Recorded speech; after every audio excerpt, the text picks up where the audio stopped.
Nagasaki Harbor, autumn 1940.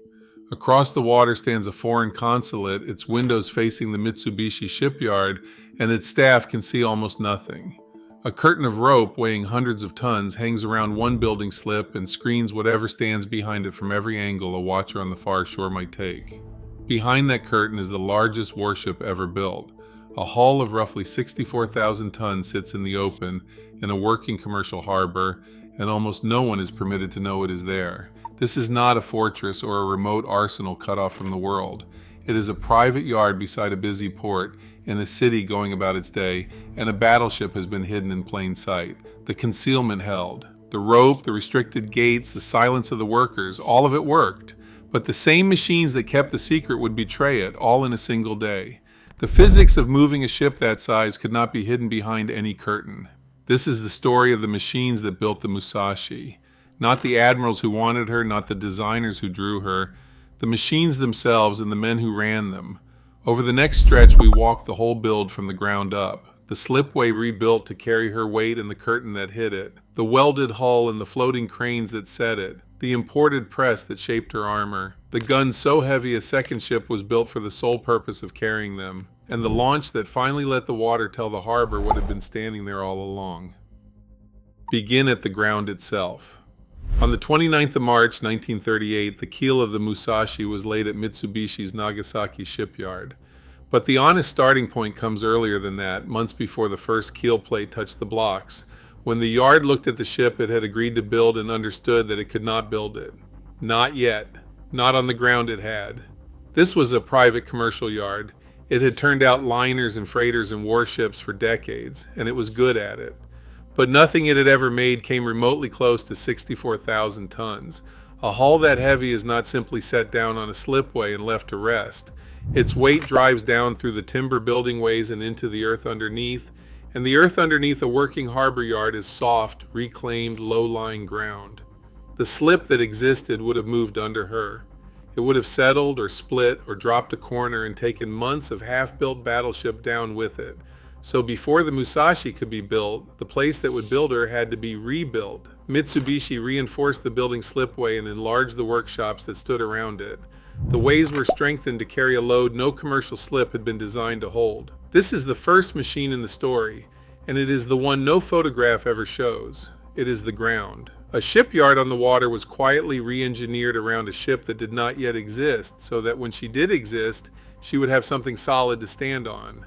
That solved the problem of weight. It did nothing for the second problem, which was that anyone could see it.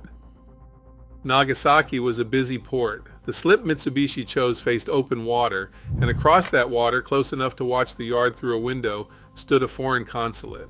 A battleship rising on the ways in full daylight would be measured, sketched, and reported within the week. The whole point of the Musashi was that no one abroad should know she existed or how big she was until the day she sailed. And a ship of this size cannot be moved indoors. If she could not be hidden inside a building, she would be hidden inside a curtain. Mitsubishi screened the entire building slip behind a hanging curtain of rope. Not a fence, not a wall, but a vast woven blind strung around the ways to break every sight line a watcher on the far shore might take. The scale of the thing is easier to grasp by its weight than its size. The curtain weighed roughly 408 tons. That is 408 tons of cordage hung up to hide one slipway. The country felt it. So much rope went into concealing the Musashi that Japan reportedly ran short of it, a national shortage of ordinary cordage traced back to a single curtain around a single ship. What that rope was actually made of, the records cannot agree on. Contemporary Japanese accounts describe it as rope woven from the fiber of the Chinese windmill palm. Later histories call it sisal, or hemp. Both cannot be right, and there is no reason to pretend the question is settled when it is not. What is not in dispute is the weight, and the weight is the astonishing part. To hide the largest warship on Earth, Japan hung 408 tons of rope in the air and drained itself of the raw material to do it. The curtain was the visible half of the secrecy. The rest was quieter. Access to the slip was restricted and guarded, and the men doing the work were told very little about what they were working on. A yard hand might spend his days riveting or welding one part of one section in one screened corner of the ways and never be shown the shape of the whole. The knowledge was broken into pieces on purpose, so that no single worker carried enough of it to give the ship away. They built the biggest secret in the country, and most of them were not permitted to know that was what they were building. So by the time the keel went down in the spring of 1938, the impossible part was already half done. The ground had been made strong enough to hold her. The curtain had been hung to hide her. The silence had been arranged. Everything was in place to build a battleship this size in the open without the world noticing. Everything except the ship, because reinforcing the ground and hiding it from view was the easy part. The harder question was how you assemble a steel hull that big at all, when the old way of building ships could not physically do it, and the machines that could were not yet standing in the yard. The old way of building a ship was to rivet it. For as long as steel hulls had been made, they had been made the same way. A keel was laid, a skeleton of frames was raised on top of it, and then the hull was closed in one plate at a time. Each plate overlapped its neighbor. Every overlap was drilled through, and through every hole a rivet was driven, heated until it glowed and hammered flat while it was still soft, so that as it cooled it pulled the plates together and locked them. A large warship took millions of them. Every single one was a hole punched in the steel, a man swinging a hammer and a small seam of doubled plate where two sheets lapped over each other and added weight the ship would have to carry for the rest of her life. For an ordinary hull, that was simply how it was done, and it worked. For the Musashi, it would not work at all. The problem was arithmetic. A hull that size, riveted plate by plate in the old way, could not be assembled in any reasonable span of time. And every overlap of doubled plates stacked up, join by join, into tons of dead weight in a design that could not spare an ounce of it. A battleship has a fixed budget of weight.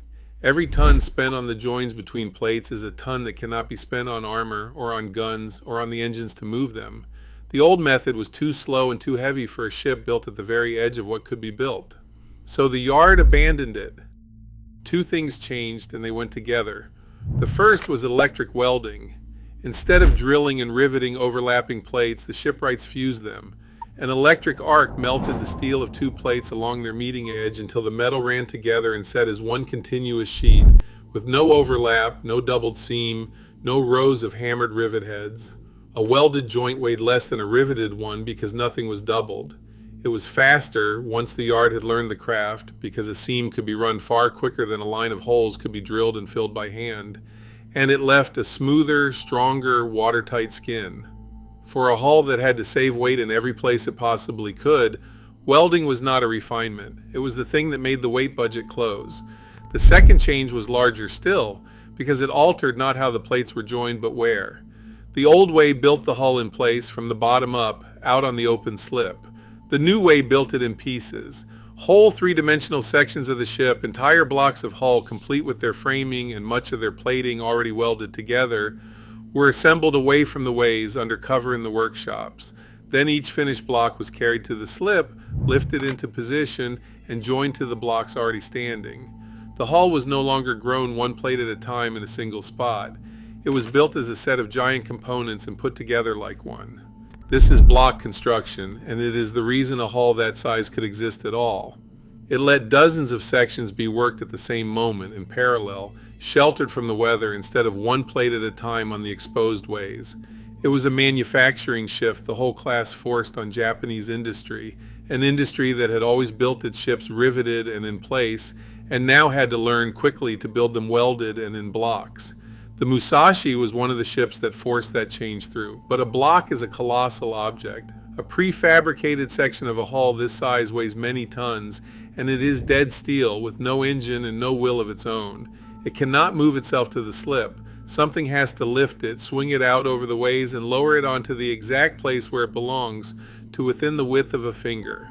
That was the work of two machines the yard went out and bought for the purpose. Mitsubishi acquired two floating cranes to build her. One was rated at 350 tons, the other at 150 tons. Floating cranes were not fixed towers bolted to the quay, but great lifting machines mounted on barges that could be moved across the water to wherever the weight had to be raised that day. The 350-ton crane was the muscle of the entire yard. It could close its jaws on a hull block high in the air and lower it into its place with the slow patience of something enormous doing delicate work. The 150-ton crane worked beside it, taking the loads that did not need the larger machine. Between them, they were the hands that assembled the ship. Everything heavy that went into the Musashi went up on those two cranes. The hull blocks that made her body, and, when the day came, the plate that would become her skin. because a welded hull, however cleverly it is put together, is still only a frame, a shape of bare gray steel standing on the ways. It could float and it could hold her engines, but it could not yet do the one thing a battleship is built to do, which is to take a hit and live. For that, the frame had to be wrapped in something no enemy shell could get through, and the metal that would wrap her could not be bought ready-made or bent by hand or shaped by any tool the yard already owned. The metal that would wrap her was called Vickers Hardened plate, VH in the yard's shorthand, named for the British armour process it descended from, a recipe Japan had bought the rights to decades before and now mixed and poured for itself. It was not steel in the way the hull was steel. It was armour, and armour is a different substance with a different job. Its outer face was hardened until it was almost like glass, a surface built to blunt and shatter the nose of an incoming shell before the shell could bite. Behind that brittle skin, the same plate was left softer and tougher, so that the shock the hard face could not absorb was soaked up by the body beneath it without the whole slab splitting through. A single plate was two materials in one, hard where it met the enemy and forgiving where it met the ship. And it was thick. On the Musashi's belt, the band of armor that ran along her waterline to protect her vitals, the plate reached up to 410 millimeters. On the faces of her main gun turrets, the flat walls that would stand square to an enemy's fire, it reached 650 millimeters. That is 2/3 of a meter of hardened steel in a single sheet, among the thickest armor ever worked onto a ship. She carried an armored deck as well, a roof of plate laid over her machinery and her magazines to stop fire falling from above. There was no part of her that mattered that was not sealed behind metal like this. Plate of that kind solved one problem and created another. It could stop a shell, but before it could stop anything, it had to be shaped, and this was the wall the yard had walked straight into at the end of the hull. A turret face was not flat. A ship's belt was not flat. The armor had to be curved and stretched and worked into exact three-dimensional forms, and it had to be done to plate so hard and so thick that no hammer would move it. No roll the yard owned would bend it, and no amount of heat and muscle would persuade it. The metal that could turn away a battleship's guns could also not be shaped by any ordinary tool. It was the very quality that made it good armor, its hardness, that made it almost impossible to work. Vickers Hardened plate did not want to become anything. It wanted to stay exactly the flat, brutal slab it came out of the furnace as. There was exactly one machine in Japan that could change its mind. A hydraulic press rated at 15,000 tons of force. A hydraulic press is a simple idea taken to a monstrous size. Water is driven into a cylinder under enormous pressure, and it pushes a ram down onto whatever lies beneath it with a force measured not in the strength of men but in the weight of ships. This one could bring 15,000 tons to bear, and it needed every one of them. Under that pressure, a slab of Vickers Hardened plate, cold and unwilling, could be squeezed slowly into a curve, stretched, and formed to the precise shape of a turret face or a length of belt. It pressed slowly and steadily without a single blow until the metal that would move for nothing else gave way and held the shape it was given. Everything on the Musashi that was both armor and a curve had passed through this one machine, and here's the part the yard could not hide from itself. That press was not Japanese. There was no works in the country that could build a machine of its size and precision, so it had been bought abroad and shipped in. It came from Germany. The single most important tool in the armoring of Japan's secret battleship, the one machine without which her plate was only flat slabs that fitted nothing, had come from a foreign industrial power. A ship meant in part to prove the nation owed nothing to anyone still depended, at its hardest step, on a machine no works in the country could build. If one imported press, standing between a country and the ship it could not otherwise armor, is the kind of detail you came here for, stay with her and subscribe, because the Musashi is not finished demanding machines this size. She has only just been given her skin, because the armor, for all its thickness, was only the ship's defense. It was the part of her built to survive being hit, and on its own it did nothing. A battleship is not made to take a blow. It is made to deal one, and the Musashi was designed to deal the heaviest blow any ship had ever carried. The press had shaped her skin.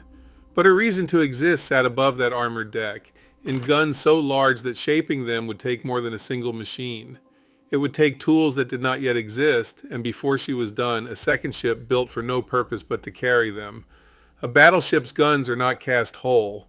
A barrel that must contain the explosion of a full charge again and again without splitting cannot be a single pipe of metal. It has to be built up, layer over layer, each one locking the one beneath it. For the Musashi's guns, the work started with an inner tube. The liner, the shell, would actually travel down. Over that, more tubes were fitted, but never slid on cold. Each outer tube was heated until it expanded, dropped over the one below it, and then left to cool. As it cooled, it shrank, and as it shrank, it gripped, clamping down on the metal underneath with a squeeze no machine could have applied by hand. Around the whole assembly, a length of steel wire was then wound around and around under tension, a tightening bandage with no end. What came out of it was a barrel held permanently in compression, squeezed so hard from the outside that the blast on the inside could not tear it open. Each of these barrels was a gun of 46 centimeters, 18.1 inches across the bore, the largest caliber ever mounted on a warship that put to sea, and each one, finished, weighed about 165 tons with its breech. A single barrel weighed as much as a small vessel in its own right, and the Musashi was built to carry 9 of them. They could not be turned on any ordinary machine. To bore and finish a tube of that length and that weight, the work needed a lathe built specifically for the 46 centimeter caliber, a tool made for guns that existed almost nowhere else on Earth. The first of the guns was completed in March of 1938, the same month her keel went down at Nagasaki. In all, 27 of them were made. The ship on the slip would ever only take 9. 9 barrels was not the hard part. The hard part was what held them. The Musashi's guns were mounted in 3s, and a 3-gun turret is not a gun with a lid over it. It is closer to a building. It is the 3 barrels, their cradles, the machinery that raised and lowered them, the rotating structure that swung them as one, the armored box that had been pressed into shape to shield the crew, and the shell rooms and powder handling spaces that reached down through the decks below. Assembled, one of these turrets weighed about 2,774 tons. Set that figure against the ships of its own day. In the 1930s, a fleet destroyer, a complete warship with its engines, its crew, and its own guns, displaced less than one of the Musashi's turrets. Each of her 3 main turrets weighed more than an entire destroyer. She carried, in effect, 3 warships worth of steel that could turn, sitting on her deck, mounted over the magazines and the men below. And that created a problem that had nothing to do with fighting and everything to do with moving. A turret of 2,774 tons and the 165-ton barrels that went into it were not made at the slipway. They came from the naval works, and then they had to reach the ship. Nothing in the country could carry them. No railway car could take a load like that. No ordinary freighter was built to hold it. The guns and turrets of the Musashi were quite plainly heavier than the vessels that would otherwise have been asked to carry them.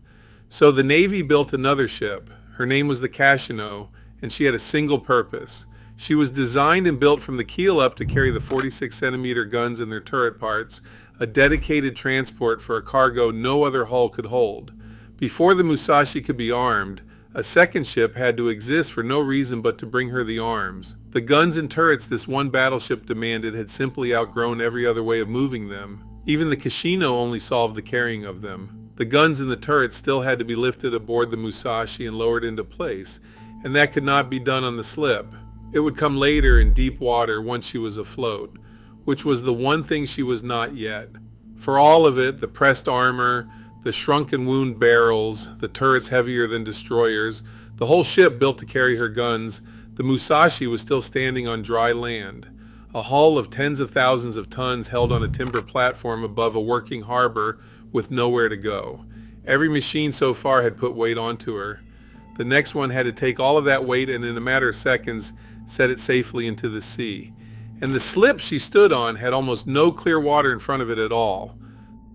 The platform she stood on was not the ground. It was a machine in its own right, and it had taken almost as long to build as much of the ship above it.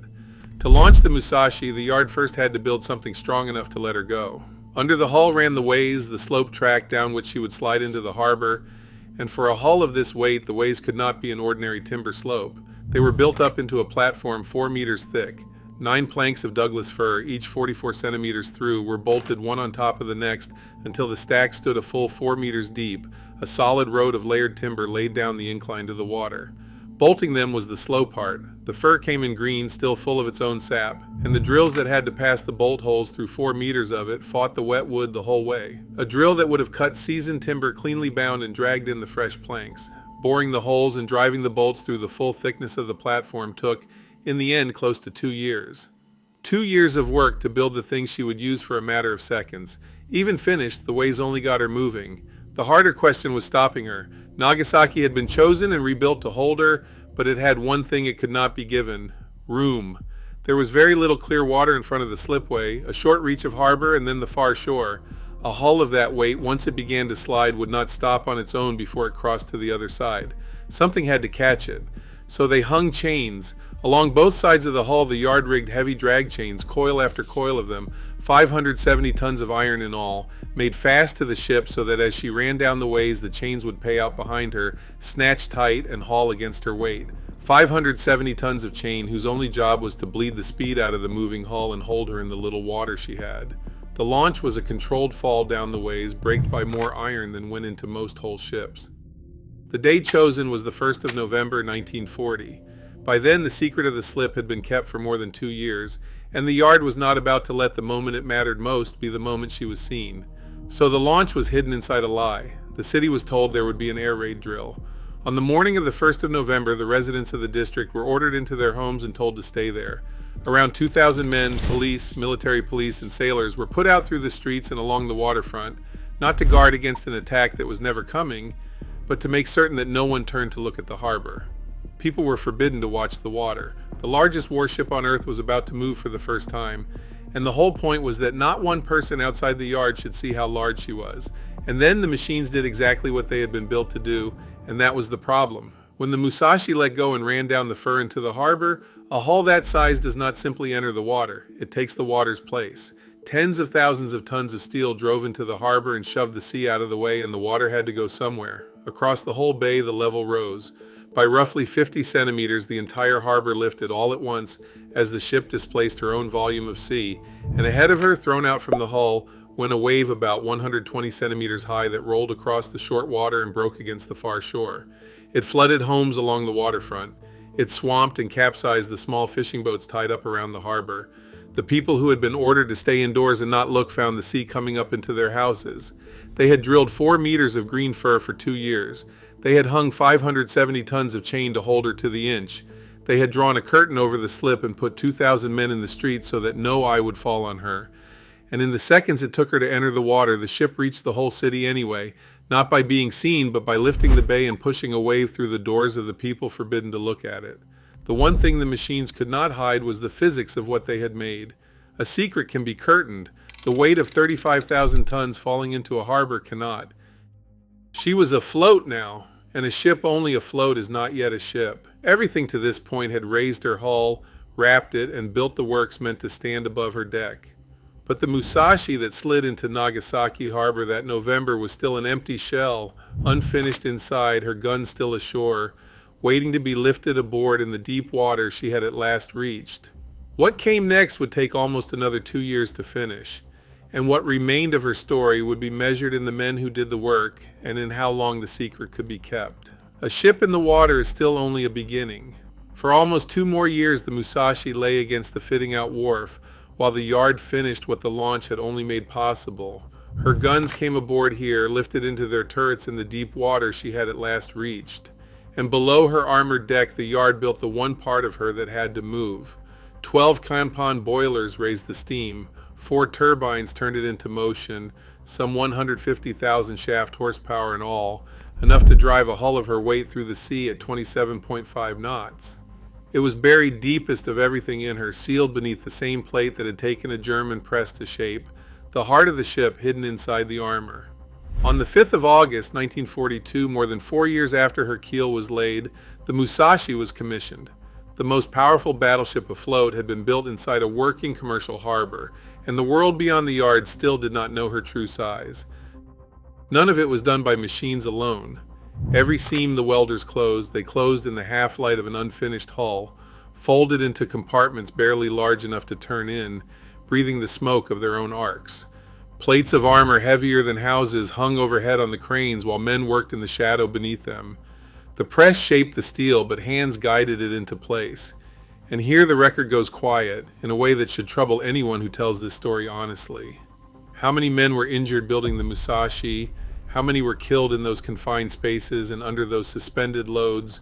We do not reliably know. The secrecy that hid the ship hid her cost as well. No trustworthy count of the yard's dead has survived, and this account will not invent one. To hand you a number would be to do again what the curtain did, to lay a clean surface over something that was never clean. And that is the last strange truth of her. The Musashi was the most perfectly concealed weapon of her age. A hull of 64,000 tons raised behind a curtain of rope, launched inside a lie, fitted out in silence, and the harbor that lived beside her for 4 years was forbidden to look at the water. The machines kept the secret almost perfectly, but they kept it too long. By the time the world outside the yard finally measured her, the age she had been built to rule was already ending, and the vast guns and the thickest plate ever worked had become answers to a question the war was no longer asking. She was hidden in plain sight until the day she no longer mattered, built in secret, launched in a flood, obsolete before she was ever truly seen.